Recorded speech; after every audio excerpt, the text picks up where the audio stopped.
la santé des femmes avance, les droits des femmes avanceront aussi. J'ai eu la chance.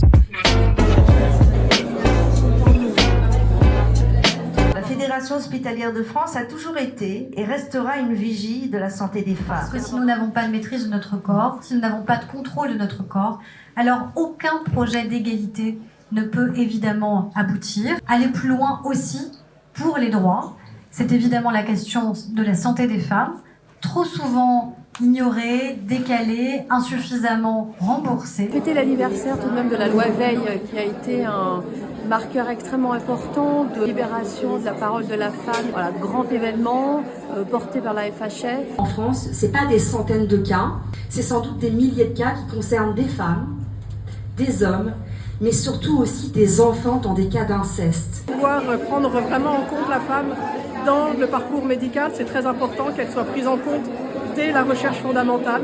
C'est pas une fatalité, il y a d'autres modèles qui sont possibles. Ce qui est important, c'est de fédérer, d'être tous ensemble, parce qu'ensemble on est plus fort et puis on va beaucoup plus loin. L'égalité d'accès aux soins pour les femmes est absolument d'actualité et on a assisté effectivement ce soir à des témoignages poignants de femmes. Chacune, on a notre rôle et notre place à jouer aujourd'hui pour le droit des femmes.